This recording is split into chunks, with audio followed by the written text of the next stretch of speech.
প্রিয় দর্শক, স্বাগত জানাচ্ছি আগামীর বাংলাদেশ অনুষ্ঠানে। আশা করি আপনারা ভালো আছেন, সুস্থ আছেন।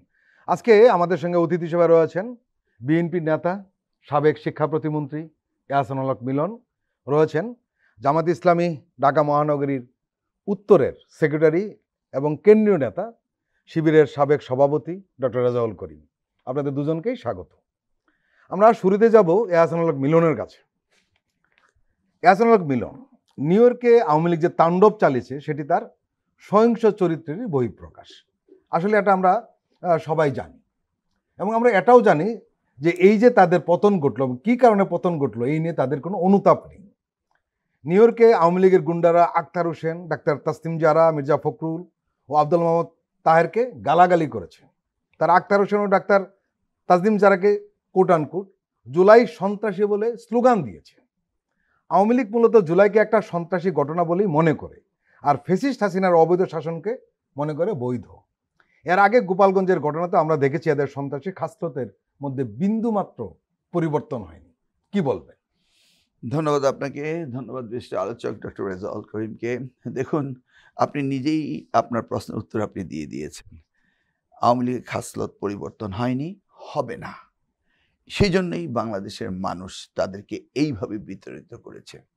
কতটা নির্লজ্জ হতে পারে যে যুক্তরাষ্ট্রের মতো জায়গায় যারা বসবাস করছে তারা আবারও এই ধরনের একটি ন্যাক্কারজনক ঘটনা ঘটিয়ে শুধু আওয়ামী লীগকে না, বাংলাদেশকে বিশ্বের মানচিত্রে স্পেশালি নিউ ইয়র্কে খাটো করেছে।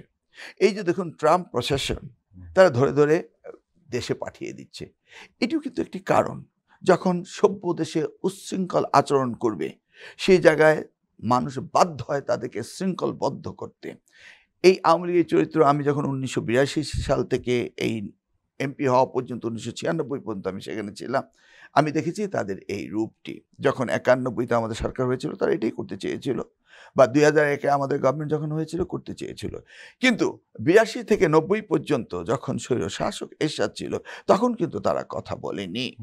আওয়ামী লীগ হচ্ছে তারা নিজের দৃষ্টিভঙ্গি নিয়ে নিজেরা নিজেকে দেখে, এবং তাদের এই সমস্ত কাজগুলো কখনো বন্ধ হয় না। আমি আশা করছি না যে আগামী দিনে বন্ধ হবে। তবে কিছু কিছু লোক অতি উৎসাহিত হয়ে এই কাজগুলিতে নিজেকে জড়িয়ে ফেলেছে, ভেবেছিল যে পলিটিক্যাল অ্যাসাইলাম হবে।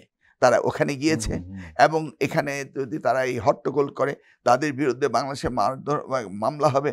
যেভাবে শামীম ওসমান আমাদের নেতার বাড়িতে, মালিক সাহেবের বাড়িতে আগুন ধরিয়ে দিয়েছে, তারা ভেবেছিল যে আমরা এগুলি সাথে সাথে করবো, এবং এই সমস্ত ডকুমেন্ট দেখিয়ে তারা আমাদেরকে বলবে আমরাও এই ধরনের অরাজকতা সৃষ্টি করি।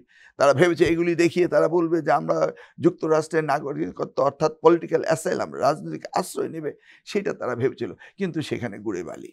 এই ট্রাম্প প্রশাসন তাদের তো নেবেই না, বরং আপনি নিশ্চিত থাকুন তাদেরকে এই ক্লোজ সার্কিট ক্যামেরার মধ্য দিয়ে তাদেরকে দেখে দেখে তাদেরকে পাকড়াও করে দেশে পাঠাবে। এখানে একটা প্রশ্ন উঠেছে, সেটা হলো আমরা দেখলাম যে ধরুন আমেরিকাতে এনসিপির লোকজন নেই, ওকে ঠিক আছে, তারা আক্রমণের শিকার হয়েছে, কিন্তু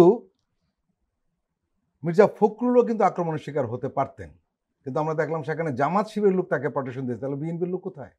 না, মির্জা ফখরুল আক্রমণ করেছে তারা, কিন্তু তারা তাকে নাগালে পায়নি। বিষয়টি হচ্ছে তারা এই জুলাই অভ্যুত্থানে সবচেয়ে সক্রিয় এই দলগুলো এবং এই নেতাগুলো, তাদেরকে তারা ঘৃণা ভরে এটা করেছে, এটা তাদের ঘৃণা। আমি মনে করি তারা যতটা উত্তেজিত হয়েছে হোক না, কারণ তারা তো এই দেশ থেকে বিতাড়িত হয়েছে। আর মির্জা ফখরুলের বিষয় হচ্ছে সেখানে তো আমাদের দলেরও নেতাকর্মী ছিল, জামাতের নেতাকর্মী ছিল, আর আক্তার খানিকটা একা হয়ে গিয়েছিল বলে তারপর ক্রোধ বেশি ছিল, এবং এই ক্রোধ থাকাটা ভালো, আক্তারের জন্য ভালো, কারণ সে তো সত্যিই জুলাই যোদ্ধা। তো জুলাই যোদ্ধাকে আওয়ামী লীগ কি ফুলের তোড়া দিবে? ফুলের কাটা তো দিবে। তারা তো তার বিরুদ্ধেই কথা বলবে, এবং কথা বলাটাই যতটা উত্তেজিত হয়েছে এবং ততটাই তীব্রতার সাথে এই জুলাই যোদ্ধারা তাদেরকে বিতাড়িত করেছে। তাদের খুব থাকা খুব স্বাভাবিক, খুব থাকুক। কিন্তু আমরা বিশ্বাস করি যে এই দেশে যারা জুলাই যোদ্ধা তাদের বিরুদ্ধে আওয়ামী লীগ খুব চিরকাল থাকবে। তাদের এই ক্ষোভ কখনো তাদের শেষ হবে না। ডক্টর রেজাউল করিম, জুলাইকে প্রশ্ন করে আওয়ামী লীগ যখন আক্তারকে গালি দেয়, ডিম মারে, তখন আওয়ামী লীগ আসলে আমাদের সবাইকে গালি দেয় এবং সবাইকে ডিম মারে, আর চোখে আঙ্গুল দিয়ে দেখিয়ে দেয় তাদের ভবিষ্যৎ রাজনীতিটা কি হবে যদি তারা রাজনীতিতে আদৌ কোনোদিন আসতে পারে। এরপরে কেউ কেউ যখন এই ফ্যাসিস্টদের পক্ষে কথা বলে, ফ্যাসিস্টদের দূষর সহযোগী জাতীয় পার্টির পক্ষে দাঁড়ায়, তখন আসলে কি বার্তা যায়?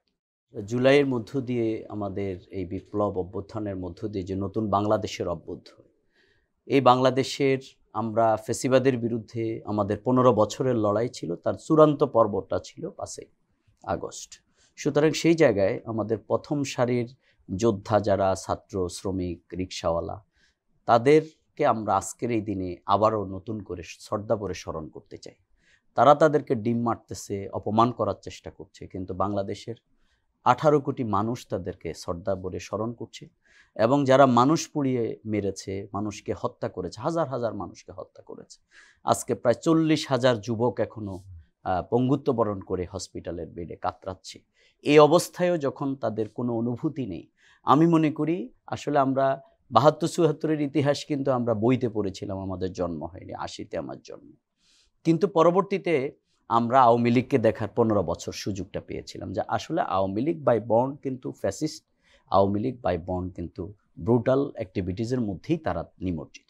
আপনি দেখবেন যে এত বড় হত্যাকাণ্ড, এত বড় মানুষ পুড়িয়ে মারা, গুম খুনের পরে তার নেতৃত্ব দূরের কথা, তাদের কোনো একজন কর্মীর মধ্যেও কিন্তু কোনো অনুশোচনা নেই।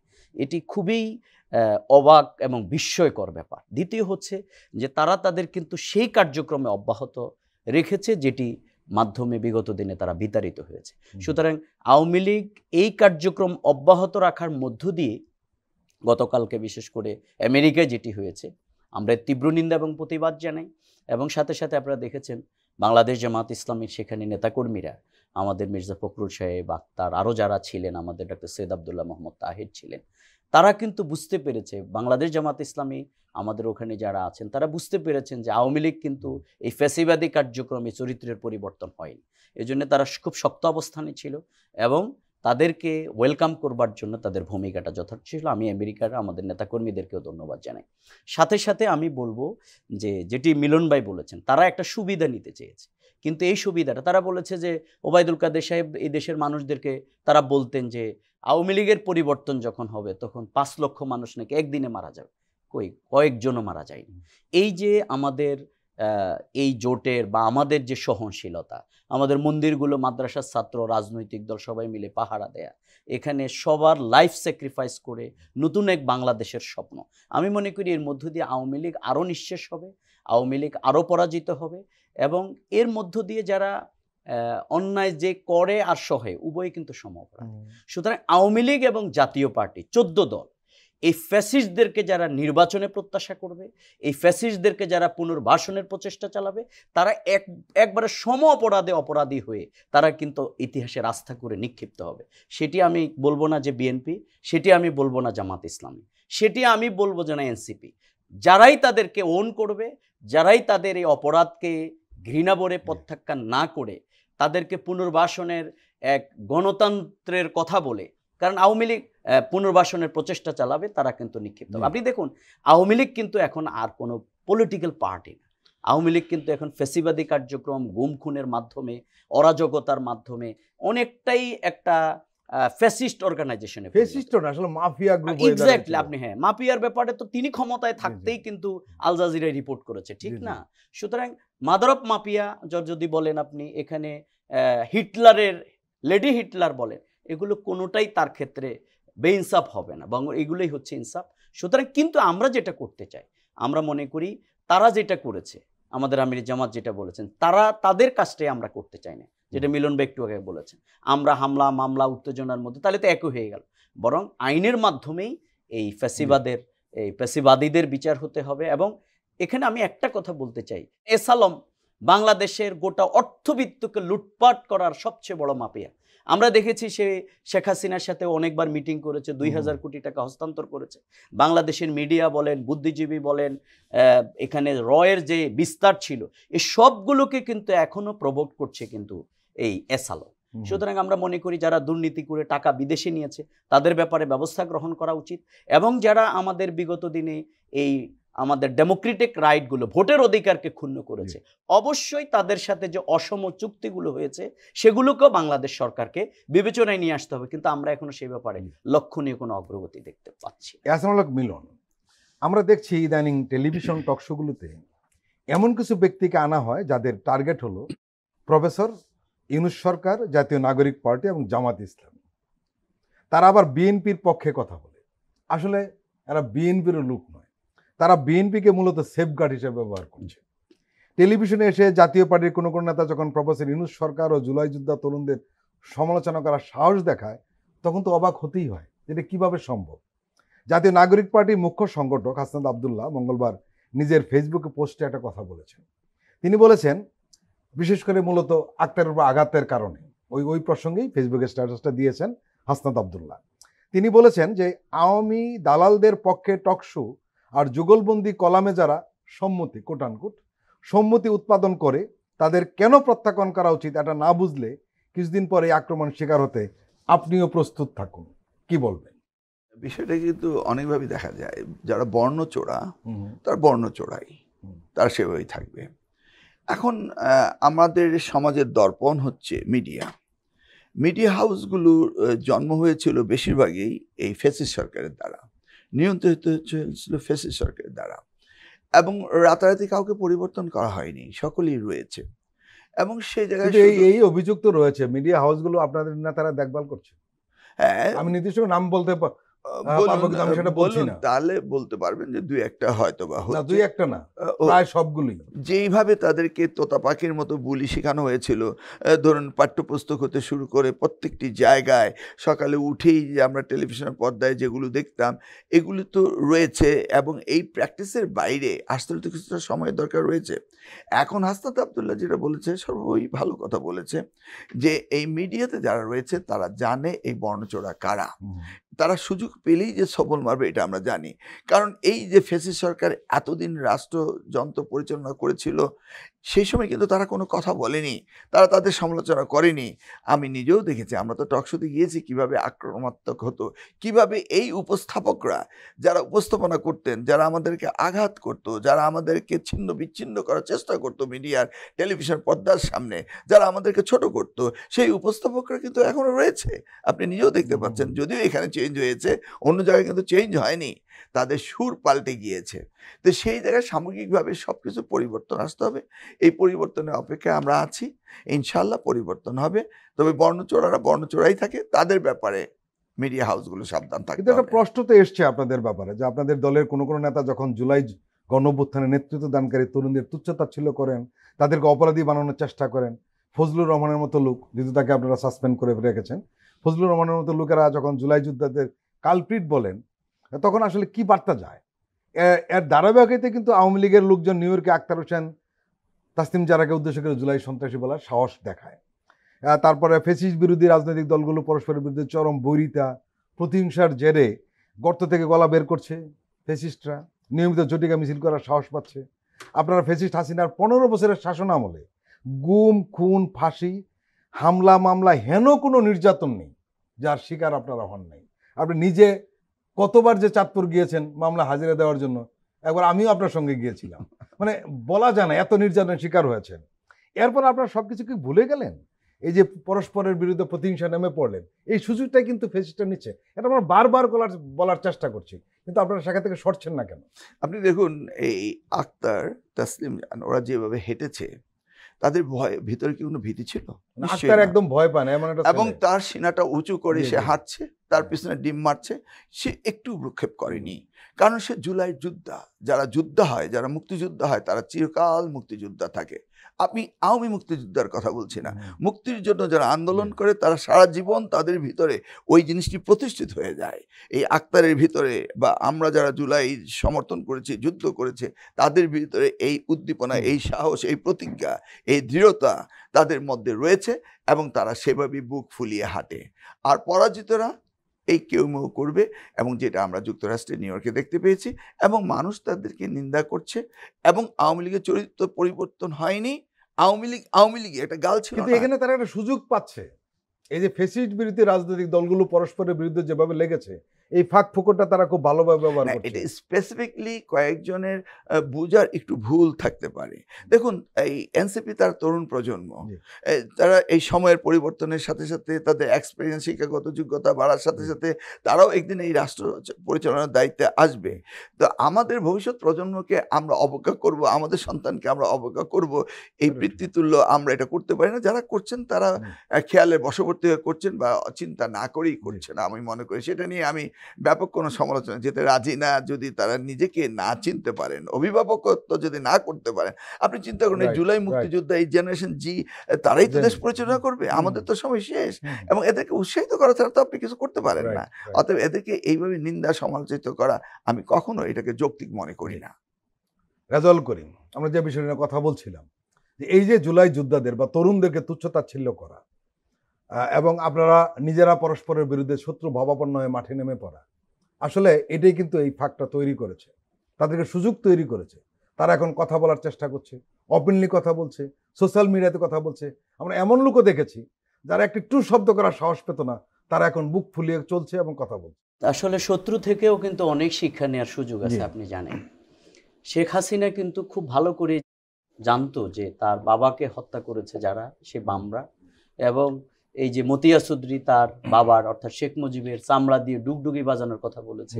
ইনু সাহেব, মেনন সাহেবদের ভূমিকা কি ছিল, বামদেরকে। কিন্তু কেবলমাত্র জামাত ইসলামী এবং বিএনপিকে দমন করার জন্য 15 বছর তাদেরকে সঙ্গে একই রেখেছে। ঘাটে কিন্তু পানি খেয়েছে। কিন্তু দুর্ভাগ্য, আমরা আর মিলন ভাইরা একসাথে সব মামলার আসামি, আমরা একসাথে কারাবন্দী ছিলাম, জুলুম নির্যাতন মোকাবেলা করেছিলাম।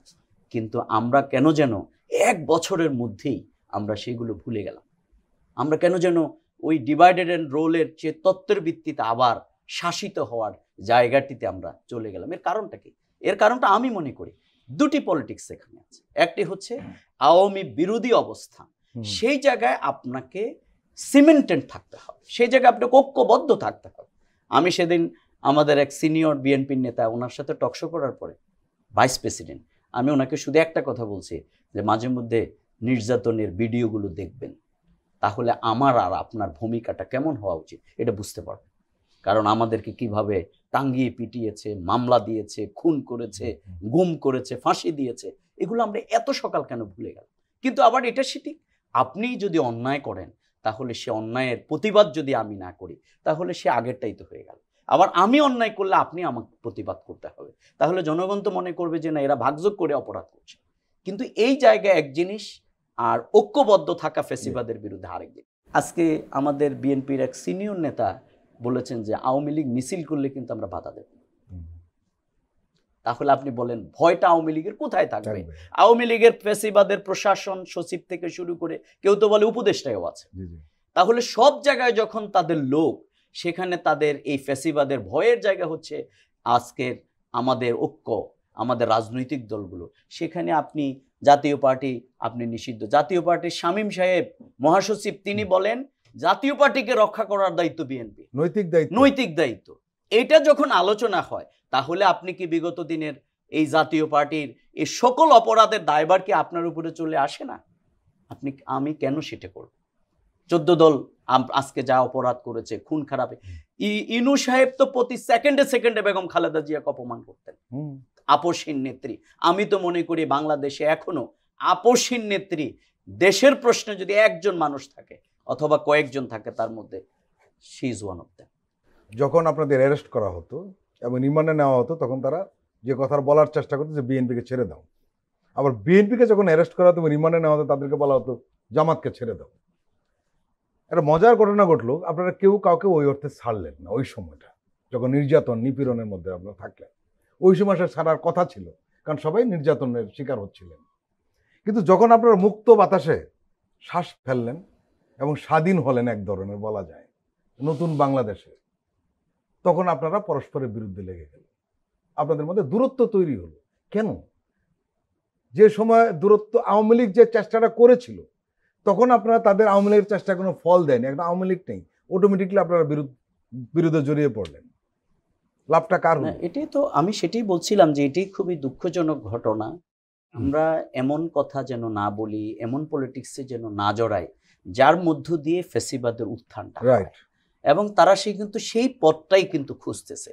আপনি দেখেন তারা কিন্তু এখানে আপনাকে একবার ব্লেম দেবে, আরেকজনকে দেবে, কিন্তু তার লক্ষ্য আমরা সবাই, অর্থাৎ আমরা এই আন্দোলনে যারা ছিলাম, ফ্রন্ট লাইনে যারা আমাদের এই জুলাই যোদ্ধারা ছিল, তাদেরকেই কিন্তু তারা লক্ষ্য করে এই কাজগুলো করছে। সুতরাং এখানে আপনি যদি কখনো বলেন যে দক্ষিণ পন্থার উত্থান, এখানে আপনি যদি বলেন যে সম্ভবত গুপ্তদের উত্থান হচ্ছে, এখানে আপনি বিভিন্ন বয়ান তৈরি করেন, অর্থাৎ যেগুলো ইন্ডিয়ার বয়ান বিগত দিনে ছিল, আপনার মুখে যদি যে ওই রাজাকার ৭১-এর বয়ান আবার পাওয়া যায়, তাহলে এই সুযোগটা আওয়ামী লীগ নেবে।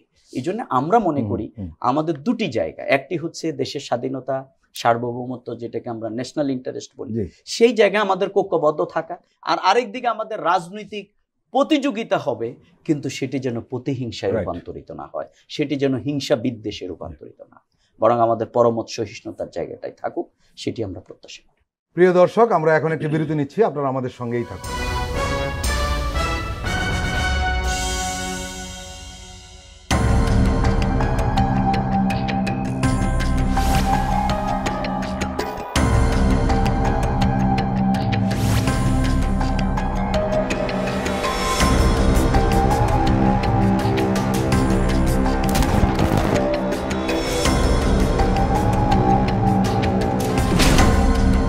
ফ্যাসিবাদের দিনলিপি, গবেষণা ও উপস্থাপনা সাইদ খান, প্রযোজনা আফরোজা সুলতানা ও মামুন মাহমুদ।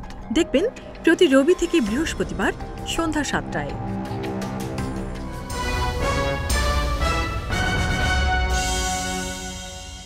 আবারও স্বাগত আগামীর বাংলাদেশ অনুষ্ঠানে। আজকে আমাদের সঙ্গে আলোচনায় রয়েছেন ডক্টর রেজাউল করিম, জামাত ইসলাম ঢাকা মহানগরীর উত্তরের সেক্রেটারি, রয়েছেন সাবেক শিক্ষা প্রতিমন্ত্রী এহসানুল হক মিলন।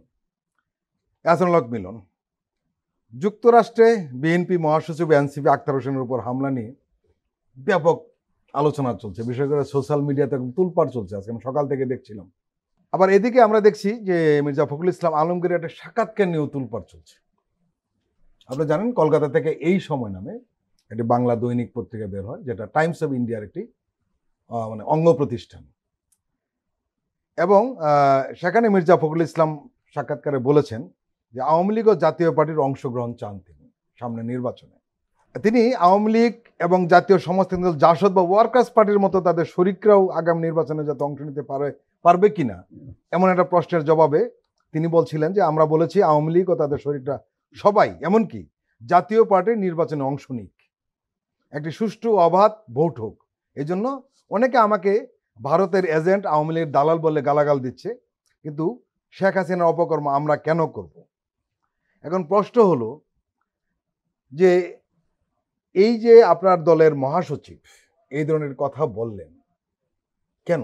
এটা হচ্ছে একজন ফিলোসফারের দৃষ্টিভঙ্গি। ধরুন একটি গ্লাসে অর্ধেক পরিমাণ পানি আছে, আপনি দেখে বললেন গ্লাসটি অর্ধেক খালি, আবার আপনি এটাও বলতে পারেন গ্লাসটি অর্ধেক ভর্তি।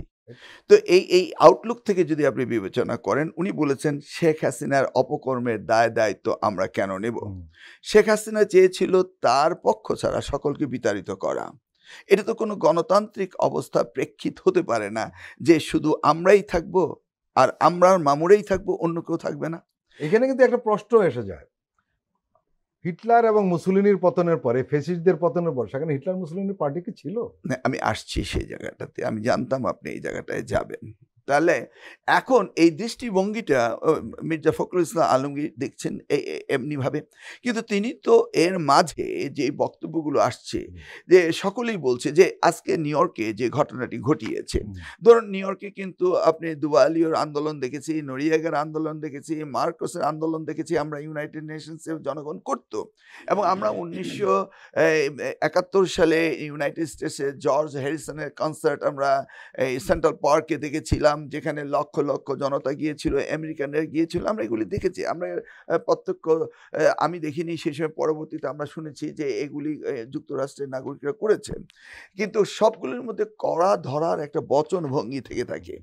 এই যে সামনে গিয়ে ডিম মারলো, এটা কিন্তু পৃথিবীর ইতিহাসে কোনো দলকেই যুক্তরাষ্ট্রে এটা করেনি, কিন্তু সেখানে আমরা জানতাম যে তারা দূর থেকে চিৎকার করতে পারবে কিন্তু কাছে আসতে পারবে না, এগুলো আমরা জানতাম, আমরা ইউনাইটেড স্টেটসের ল জানি।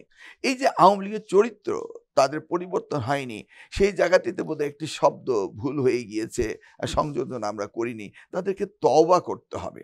আপনি এই নাৎসি পার্টির কথা বলছেন, সেখানকে উৎখাত করার বিষয়। দেখুন, এই যেই অবস্থাটি সেখানে হয়েছিল সেই অবস্থাটির কাছাকাছি এখানে চলে আসছে, কিন্তু পুরোপুরি হতে পারেনি। তো সেই ক্ষেত্রে আমি মনে করি যে মির্জা ফখরুল ইসলাম আলমগীরের দৃষ্টিভঙ্গি, উনি একটি উদার মনোবৃত্তি নিয়ে উনি ভেবেছেন যে সকলকে নিয়ে রাজনীতি করব, সেই ভেবেছেন। আবার আপনি একই আলোচনা সমালোচনা আসছেন যে বিএনপি কেন জামাতকে নিয়ে কটাক্ষ করছে। রাজনীতি তো একটা মিউজিক্যাল চেয়ার, এক চেয়ারে বসবেন। আপনাকে সরাসরি একটা প্রশ্ন করি, বর্তমান তরুণ প্রজন্মের যে মানসিকতা বা মনস্তত্ত্ব, এদেশে ভারতপন্থী এবং আওয়ামীপন্থী রাজনীতি কি চলবে? শুনুন, আমাদের সংবিধানে যেটা রয়েছে ম্যালাইজ টু নান, আমি স্ট্রেটলি কোনো কথাই বলবো না, কিন্তু ম্যালাইজ টু নান কথাটিকে আমি সামনে তুলে ধরবো, কারণ আমাদের স্টেট ক্রাফট মেশিনারি চালাতে হবে। আপনি এই ডিরেক্ট অ্যানামিসিটি করতে পারবেন না, কিন্তু ইতিহাস যা বলে সেটাকে কিভাবে সংরক্ষণ করা যায়, কিভাবে সেটাকে ফেস করা যায়, অর্থাৎ নিজের প্রাইড, নিজের যে সার্বভৌমত্ব, সব কিছুকে মেনটেন করে আমরা সম্পর্ক করব, অর্থাৎ আমরা relation with all but malice to none, আমরা সেই জায়গাতেই থাকবো। আমরা সরাসরি কটাক্ষ করে কথা বলবো না, কিন্তু আমরা যেভাবে বিগত সরকার উজাড় করে সব দিয়েছে, বলেছেন যে আমি যা দিয়েছি তা কেউ দিতে পারবে না, এটা আমরা দেখতে পাচ্ছি, সেই অবস্থাটির পুনরাবৃত্তি হবে না। আর তাছাড়া আমরা শহীদ রাষ্ট্রপতি জিয়া রহমানের রাজনীতি করি, আমরা শহীদ রাষ্ট্রপতি জিয়া রহমান এইভাবে। এখানে কিন্তু আরেকটা প্রশ্ন চলে আসে, বহুলভাবে আলোচিত হচ্ছে সব জায়গাতে, যে জিয়াউর রহমানের রাজনীতি এবং খালেদা জিয়ার রাজনীতি থেকে বর্তমান বিএনপি সরে এসেছে, কি বলবেন? না, আমি এটা আদৌ বিশ্বাস করি না, আদৌ বিশ্বাস করি না। আপনি দেখুন, এই যে জুলাই অভ্যুত্থান এবং আপনি কি মনে করেন জিয়াউর রহমান জীবিত থাকলে তার মহাসচিব এই ধরনের একটা সাক্ষাৎকার দিতে পারতেন? আমি তো আবারও বলছি, উনি ওনার ফিলোসফিক্যাল আউটলুকে সকলকে নিয়ে একটি সামঞ্জস্যপূর্ণ একটি পরিবেশ তৈরি করার আহ্বান তিনি জানিয়েছেন। এর অর্থ এই নয় যে উনি নিমন্ত্রণ দিচ্ছেন তোমরা তোমাদের মতোই কুকুরই থাকো, তোমাদের লেজ বাঁকাই থাকুক, আমি এই বাঁকা লেজকেই নেব, এটা নয়। এটা হচ্ছে মানুষকে একটি গুড উইশেস, উনি একটি গুড উইশেসের কথা বলেছেন। রেজাউল করিম, আমরা যে প্রশ্নটা উঠিয়েছিলাম যে এই দেশে ভারতপন্থী এবং আওয়ামী লীগপন্থী রাজনীতিটা টিকবে কিনা, এটা একটা প্রশ্ন। আর এই যে মির্জা ফখরুল ইসলাম আলমগীরের সাক্ষাৎকার, এবং উনি তাকে আরেকটা প্রশ্ন করা হয়েছিল যে ফেব্রুয়ারিতে ভারতের প্রভাব, প্রশ্নটা এরকম ছিল এই সময়ের প্রশ্নটা, যে ইউনুস বলেছেন, প্রফেসর ইউনুসও বলেন, এই শব্দটা লেগেছে ইউনুস বলেছেন, সম্মানটাও দেখায়নি পত্রিকা, ভারতের পত্রিকাটি, ফেব্রুয়ারিতে ভারতের প্রভাব ছাড়া নির্বাচনের সরকার গঠন হবে। সত্যি কি বাংলাদেশে ভারতের কোনো প্রভাব আর অবশিষ্ট নেই? এই প্রশ্নের জবাবে মির্জা আলমগীর কি বলেছেন? তিনি বলছেন, ভারত মুক্তিযুদ্ধের সহযোগী, সেই সময় 1 কোটি মানুষকে আশ্রয় দিয়েছে ভারত, ভৌগোলিকভাবেও বাংলাদেশের 3 দিকে ভারত, একদিকে সাগর, সুতরাং ভারতের প্রভাব বাংলাদেশে থাকবেই। সমস্যা হলো বাংলাদেশ বলতে শুধু আওয়ামী লীগকে বুঝেছে ভারতের শাসকরা, এখন কি তারা বাইরে অন্য কাউকে বুঝছে? মির্জা ফখরুল ইসলাম আলমগীর সাহেব উনি অনেক আমাদের সিনিয়র মানুষ, আমরা আমাদের এই জোটে একসাথে আমরা রাজনীতি করেছি এবং আমরা রাজপথে ছিলাম, তিনি নির্যাতিত হয়েছেন সবাই, কিন্তু ওনার সম্ভবত সালটা ভুল হয়ে যাচ্ছে, মানে অর্থাৎ এখন যে 2025 সাল, এটা সম্ভবত উনি একটু খেয়াল করতে হবে। এখানের যে বিরাট একটা পরিবর্তন হয়ে গেছে, তরুণ প্রজন্মের চিন্তাগত একটা পরিবর্তন হয়ে গেছে এখানে। আমাদের তরুণ প্রজন্ম ইতিমধ্যে ঢাকসু জাকসুর মধ্য দিয়ে তাদের যে একটা জানান জাতিকে তারা দিয়েছে, যে তারা কি প্রত্যাশা করে, তারাও কেমন ভাষা প্রত্যাশা করে, এটি সম্ভবত আমাদের ফখরুল ভাই একটু ভুল করতেছেন বলে আমার মাঝে মধ্যে মনে হয়।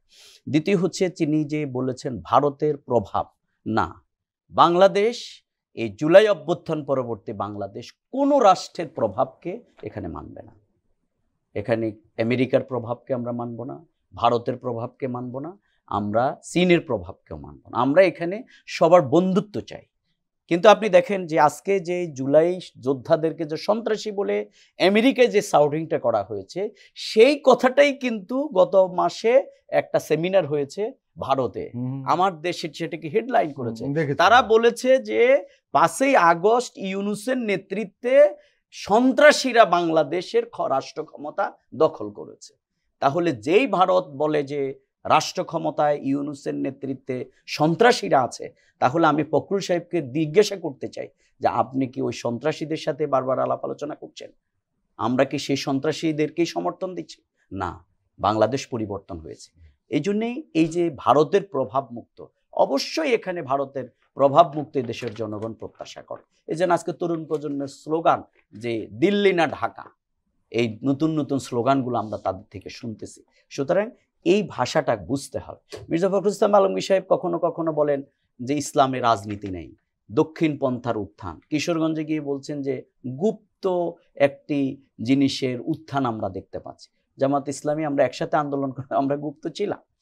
তাহলে এই যে বিষয়গুলো, আবার ইসলামপন্থীদেরকে কটাক্ষ করা, কালকে দেখলাম বিএনপির এক নেতা বলছেন যে চরমনাই হচ্ছে ভণ্ড, এতে তো তারা খুবই রিয়াক্ট করে।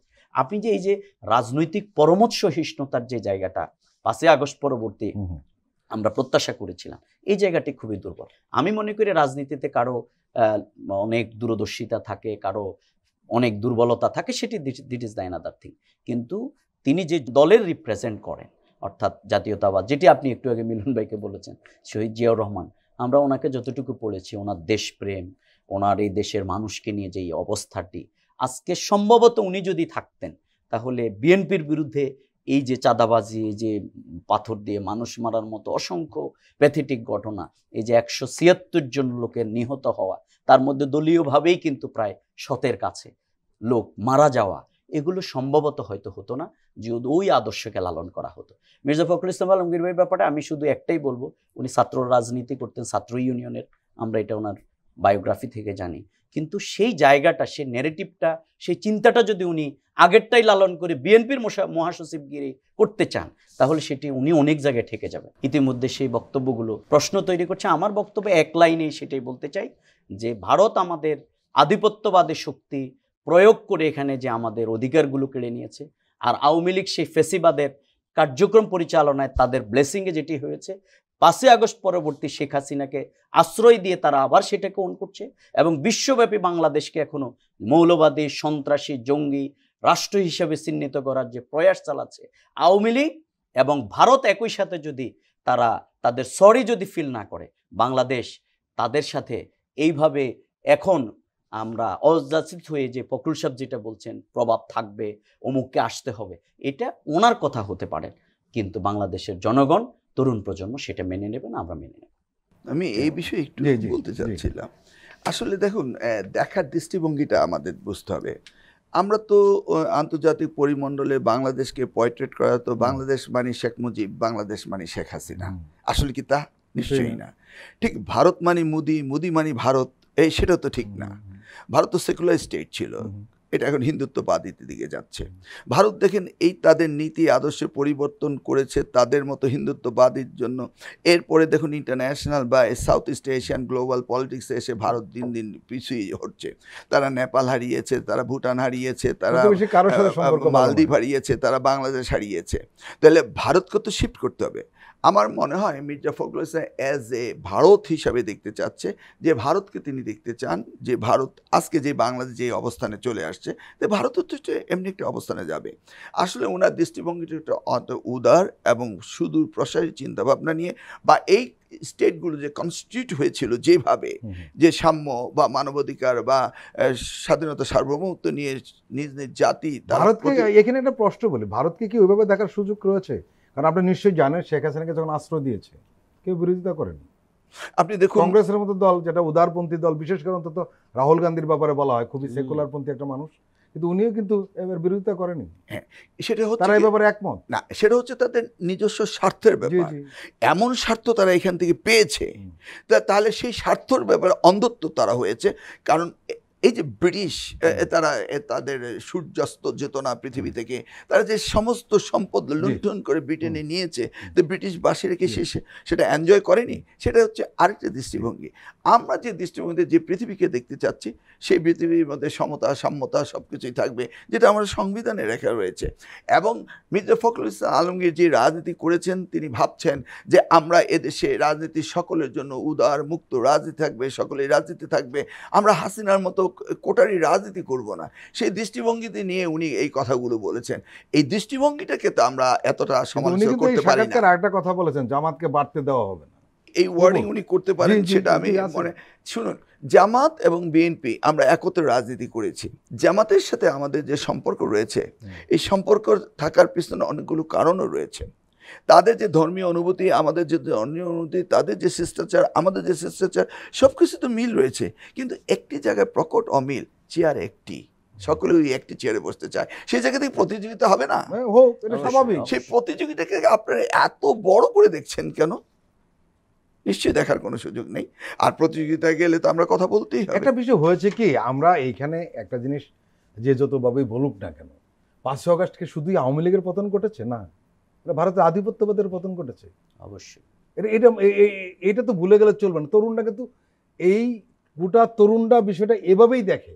ঠিক আমি আছে। বলছি এটা না, শুধু না না, আমি এটা তো আমার কথা না, এটা তরুণদের না কথা। না, এটা তো আমাদের Absolutely, সকলের yes, কথা। জি। ভারতই তো আমাদের নিষ্পেষিত করেছে, হ্যাঁ। ভারতই তো হাসিনাকে আশ্রয় দিয়েছে, ভারতই তো আমাদের সেই লোকজনকে গুম ভারতের করে প্রভাব নিয়েছে। থাকবেই, এই কথা আমরা কিভাবে বলবো? কালকে যাই যদি- হোক, কালকে যদি জি। ভারত চেঞ্জ হয়ে যায়, ভারত চেঞ্জ ভারত হবে না। নামই তো থাকবে। ভারতের রাজনীতি যতটুকু ভারত বুঝি। নামই তো থাকবে। হ্যাঁ। আমি বলছি, আপনি মোদির চশমায় ভারতকে দেখলে হবে না, আপনি হাসিনার চশমায় বাংলাদেশকে দেখলে হবে না। ওদের ফরেন পলিসি তেমন চেঞ্জ হয় না, আপনি জানেন বোধহয়। একই জায়গায় আছে তারা। জি, foreign policy that's a different issue. আমরা আসতেছি, সেটা যার যার স্বার্থ। আমাদের Right, ফরেন right. পলিসি আমরা কি চেঞ্জ করেছি? হাসিনা করেছে। আমরা কি কখনো বলেছি আসলে আমাদের আমরা ফরেন পলিসি ছিলই না, আমরা কি গত 15 কখনো বছর। কোনো দিল্লির Policy দিল্লি আমাদের ছিল না, ফরেন পলিসি দিল্লির ঠিকঠাক policy করে দিত। আমাদের এই জন্যই তো নতুন জি, প্রজন্ম right. তেড়ে উঠেছে, এই জন্যই তো আমরা প্রতিবাদ করছি। নিঃসন্দেহে, নিঃসন্দেহে। আমাদের ফরেন পলিসি আমরা করব, আমাদের স্বার্থ নিয়ে Right, আমরা right. করব, তাই না? জি। এই স্বাধিকারটুকুই তো আমরা পেয়েছি। জুলাই বিপ্লব তো সেই চোখের চশমা, জি, সেই জি। ধুলো মুছে দিয়েছে আমাদেরকে, যে দেখতে হবে আমাদেরকে আমাদের হয়ে, আমরা যে জাতি, আমরা আমাদের পায়ে দাঁড়িয়ে আমাদের দেশকে পরিচালিত করতে হবে, তাই না? প্রিয় দর্শক, আমরা আবার একটি বিরতি নিচ্ছি, আপনারা আমাদের সঙ্গেই থাকুন।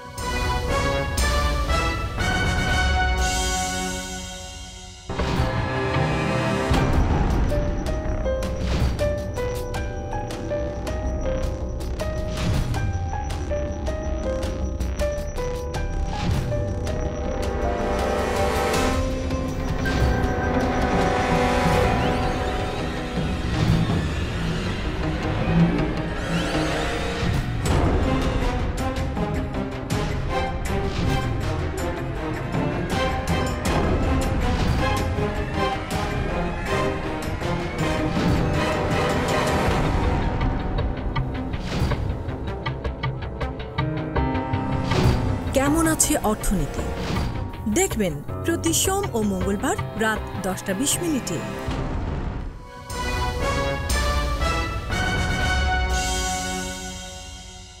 আবারও স্বাগত আগামীর বাংলাদেশ অনুষ্ঠানে। আজকে আমাদের সঙ্গে আলোচনায় রয়েছেন ডক্টর রেজাউল করিম, জামাত ইসলাম ঢাকা মহানগরীর উত্তরের সেক্রেটারি, রয়েছেন সাবেক শিক্ষা প্রতিমন্ত্রী এহসানুল হক মিলন।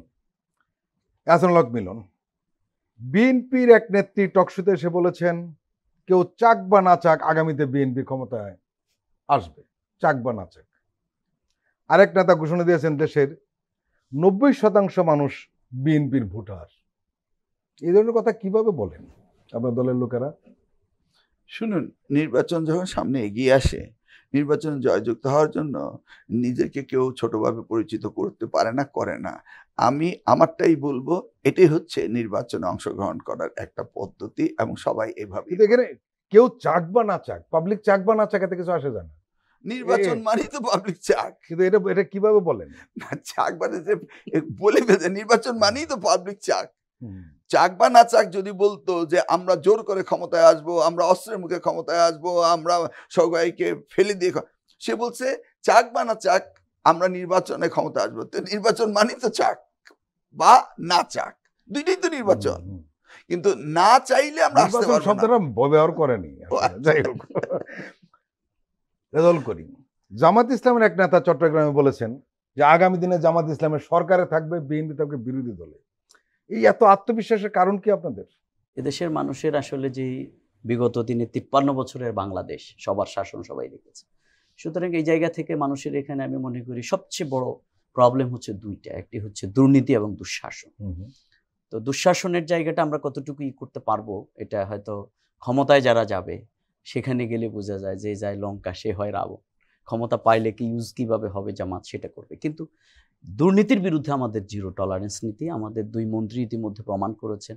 আমরা আমাদের বিভিন্ন কর্মকাণ্ডের মাধ্যমে রাষ্ট্রীয়ভাবে আমরা এটা এখানে প্রমাণ একটা করার প্রশ্ন চেষ্টা কিন্তু আসে, করছি দুই শুধু। মন্ত্রীর কথা বলছেন, ওনারা যখন মন্ত্রী ছিলেন তখন বিএনপির নেতৃত্বাধীন সরকার ছিল, জোট সরকার ছিল, তখন কিন্তু দুর্নীতির চ্যাম্পিয়ন হয়েছিল, নানান ধরনের ব্যাপার আছে। এর পার্ট কি ওই দুই না, মন্ত্রী ছিলেন না? এখানে এবং রাষ্ট্রে তারা কিন্তু প্রতিবাদ করেন নাই হ্যাঁ, যে হ্যাঁ, আমরা যেহেতু এই সরকারের লোকজন, বিএনপি লোকজন দুর্নীতি করছে, আমরা এই সরকার থাকলাম না। আসলে দেখুন, এটা তো হচ্ছে যখন কোনো এই প্রশ্ন কিন্তু গভর্নমেন্টের বিএনপি থেকে করা না না হয়। অবশ্যই যেখানে গভর্নমেন্টের পার্ট হয় তখন সেখানে কিন্তু প্রকাশ্য সমালোচনা কোনো মন্ত্রী করে না, বরং তার ইন্টারনাল অনেক করার সুযোগ থাকে। জি। তো সেই জায়গায় জামাত করে নাই, আমি এটা মনে করি না। আর যেহেতু আমি ওই খালেদা জিয়া প্রধানমন্ত্রী ছিল, আমাদের তারা বলেন নাই, এটা তো আমি দেখিনি, কিন্তু আমার বিশ্বাস তারা হয়তো করেছে। আর দ্বিতীয় আমি যেটা বলতে চাচ্ছি সেটি হচ্ছে মানুষের কনফিডেন্টের জায়গা। এটা আপনি দেখেন, এই যে ঢাকা বিশ্ববিদ্যালয়ের কথাই আমি যদি বলি, ঢাকা বিশ্ববিদ্যালয়ে সাদেক কাইম, ফরহাদরা এবং জাকসুতে যে এত ভোট পেয়েছে, আপনি কি মনে করেন এরা সবাই ছাত্র শিবির? না, না, মোটেই না। এরা কিন্তু এই তরুণ প্রজন্ম জুলাই বিপ্লবে যেমনি অন্যায় অবিচার বৈষম্যের বিরুদ্ধে তাদের অবস্থান জানান দিয়েছে, তারা যেই হোক, এবং আমাদের দেশের পলিটিক্যাল পার্টির সাথে সম্পৃক্ত কত পার্সেন্ট মানুষ? অল্প, ফিউ পার্সেন্ট পিপল। আর বাকিরা কিন্তু আপনার কর্মকাণ্ড দেখে আপনাকে Right. সমর্থন করে। আমরা সেইটাকে বিশ্বাস করতে চাই। আমরা মনে করি জামাতের তার ইন্টিগ্রিটি, অনেস্টি, তার শৃঙ্খলা, নিয়মবোধ হয়তো জামাতকে এই জায়গায় নিয়ে গেছে, এবং টাইম উইলসে হয়তো জামাতকে এদেশের মানুষ যদি ক্ষমতায় বসাবার জন্য তাদের সমর্থনের মাধ্যমে তারা সেই রায় দেয়, আমরা হয়তো সেটা রাষ্ট্র ক্ষমতায় জামাত যেতে পারে, আর অন্যরা বিরোধী দলে যাবে, এটাই স্বাভাবিক। যেটা মিলন ভাই একটু আগে বলেছেন যে ইলেকশন হওয়ার আগ পর্যন্ত সবাই তাকেই রিপ্রেজেন্ট করবে, এটাই স্বাভাবিক। সুতরাং সেই প্রতিযোগিতা থাকুক, কিন্তু সেটা দমনের নয়, সেটা হিংসাত্মক। এহসানুল হক মিলন, যে আসলে যেভাবে ব্যাখ্যা করুন না কেন আমাদের দেশের আইন শৃঙ্খলা বা প্রশাসনের যে অবস্থাটা, ফেব্রুয়ারিতে ইলেকশনটা হতেই হবে। আমি ব্যক্তিগতভাবে প্রচণ্ডভাবে মনে করি ফেব্রুয়ারি ইলেকশনটা হতেই হবে। এই কারণে ইলেকশন না হলে কিন্তু নানান ধরনের সংকট তৈরি হবে। কিন্তু একটি সুষ্ঠু এবং সুন্দর নির্বাচনের জন্য সামনে সবচেয়ে বেশি বড় দায়িত্ব রাজনৈতিক দলগুলো সেটি পালন করতে পারবে কিনা বা করবে কিনা, এ ব্যাপারে কিন্তু আমাদের সাধারণ মানুষের সন্দেহ রয়েছে। কি বলবেন? এই যে রাজনৈতিক দলগুলো, আপনি আগেই বলেছেন যে কয়েকটি রাজনৈতিক দলকে মাইনাস করতে হবে যারা ফ্যাসিস্টের দোষর ছিল, তাহলে বাদ দিলে আমাদের এই বিপ্লবের পরে যারা রয়েছেন, আমরা যারা রয়েছি, তারাই তো নির্বাচনে যাচ্ছি মোটা দাগে। তো মোটা দাগের মধ্যে বিএনপি ছাড়া অন্য দলগুলো কি এই হুঙ্কার দিয়ে, চিৎকার দিয়ে বলছে যে আমরা নির্বাচন করতেই হবে, নির্বাচন করব, আমরা কিচ্ছু চাই না, আমরা শুধু নির্বাচন চাই? তা তো বলছে না। না, সব মিলে নির্বাচন হবে, আপনি নিশ্চিত থাকেন, নির্বাচন ছাড়া উপায় নেই। আপনার প্রশ্নের উত্তরটা আমি বলছি। দেখুন, আমরা বলছি নির্বাচন হতেই হবে, হতেই হবে, হবেই। ডক্টর ইউনূস বলছে হতেই হবে, হবেই। অ্যাডমিশন বলছে হতেই হবে, হবেই। কিন্তু কেউ তো বলছে এটা না হলে আমি এটা করব না, এটা না হলে এটা ওই জায়গায় নেই। আপনি তো নিশ্চয়ই জানেন, এখানে ডক্টর রেজাউল করিম হয়তো অন্যভাবে টক শোতে সেটা কথা বলতে পারেন, কিন্তু নির্বাচনে যাওয়ার ব্যাপারে সবচেয়ে ভালো প্রস্তুতি কারা নিয়েছে? জামাত ইসলাম নিয়েছে। কিন্তু এট দ্য সেম টাইম বলছে যে এটা হলে আছে, রাজনৈতিক কৌশল তাদের, আমরা বুঝি। তাহলে ওই কৌশলের কারণেই জনগণ একটু বিব্রত বোধ করছে। এই কৌশলটা না বললেই তো পারে যে দীর্ঘ প্রতীক্ষিত এই নির্বাচন সবাই গেল। আমার প্রশ্ন ছিল যাই যত মানে জামাল হোক না, নির্বাচন সবাই গেল, কিন্তু সেই নির্বাচনটা সুষ্ঠু এবং অবাধ হওয়ার জন্য রাজনৈতিক দলগুলির ভূমিকাই কিন্তু প্রধান। এটা ছিল আমার প্রশ্ন। কিন্তু আপনি কি মনে করেন তারা সেই দায়িত্বটা পালন করতে পারবে বা করছে? তাদের আচরণের প্রকাশ পায় এই পর্যন্ত যা দেখছি। অবভিয়াসলি আমি যদি আমার কচুয়ার কথা বলি, জামাত এবং বিএনপি তারা খুব শান্তিপূর্ণভাবে নির্বাচন করবে, যদিও আমার এখানে অন্যান্য দলগুলির সংখ্যা অনেক কম, এবং আমি এইভাবে সারা বাংলাদেশে প্রত্যেকটি আসনে দেখছি যে এমন কোনো অবস্থার সৃষ্টি হবে বলে আমি বিশ্বাস করি না, যেহেতু আওয়ামী লীগ বা তার দোসররা নেই।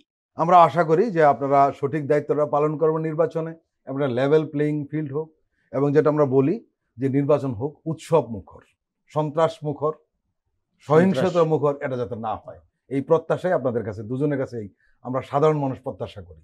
সেটাই হবে। ডক্টর রেজাউল করিম, এহসানুল হক মিলন, আপনারা দুজনে আমাদের দীর্ঘ সময় দিলেন, আপনাদেরকে আন্তরিক ধন্যবাদ। প্রিয় দর্শক, আজকের অনুষ্ঠান আমরা এখানে শেষ করছি। আপনারা ভালো থাকবেন, সুস্থ থাকবেন। আল্লাহ হাফেজ।